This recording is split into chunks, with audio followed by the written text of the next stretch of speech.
Now in this video, my intention is to give a very brief understanding about the meaning of this inverse substitution of this trigonometric table, right?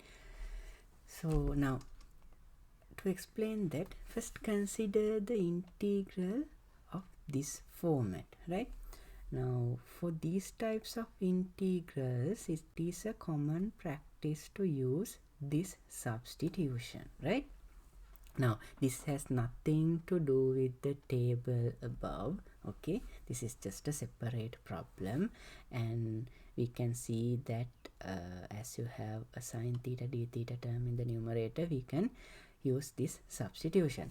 But what I want to highlight is, now this integral is in terms of theta, right? And we are introducing a new variable u and converting the integral to a one with du. That means we are converting the original integral, which was in terms of theta, to a second integral which is in terms of u, right? And see, in this case where it relates with the table, here also what we do is we have the integral in terms of x, and with this substitution we are converting it to an integral in terms of theta. But the nature of the substitution is different, okay? Now see, here the original variable was theta, and in this substituting equation, the subject or the left hand side is in terms of u, which is the second new variable. See, now the subject of this equation is u, right? But see, in the second case, our original variable was in terms of x, but in the substituting equation also the subject was x, right? But although we are trying to convert the integral in terms of theta, it is hidden in this equation, like the subject is not theta. Now, the first case is kind of obvious, right? Because we are replacing everything with u, so we should have a direct relationship for u. So the main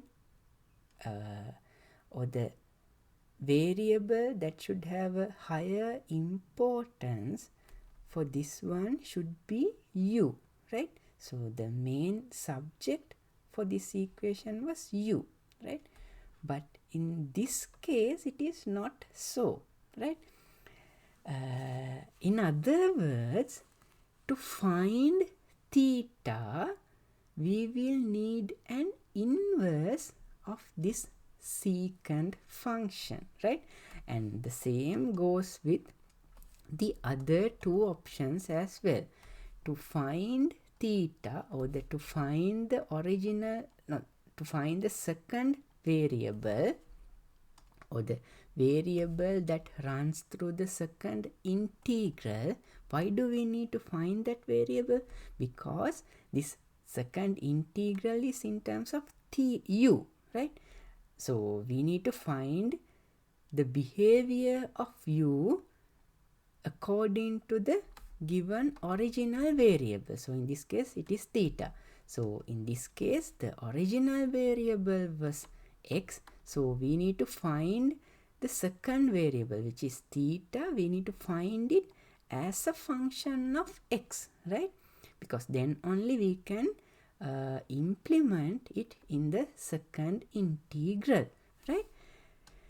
But the thing is, to find theta as a function of x, we need to get the inverse. Now this is the relationship that we have. So to find theta, we need to get the inverse of these trigonometric functions, right? So that's the reason for calling them as inverse substitutions, right? So to find the second variable, we need to get the inverse of these trig functions. And also with this and with this choice of angles, it guarantees that the functions has an inverse. What should be the property for a function to have an inverse? It should be a one-to-one function. Okay, so if we exceed these angles, these trigonometric functions will no longer be a one-to-one function. Say for example, if we take sine theta, it will start from 0 and goes like this. Okay, and it will start from 0 and goes like this, right? So in between these 2 points, it is a one-to-one function. But if we exceed these points, see, if we exceed points than the given range, you will not have a one-to-one function. See, at this point you will have this angle as well as this angle. So it will not be a one-to-one function if we choose a different angle than the given range.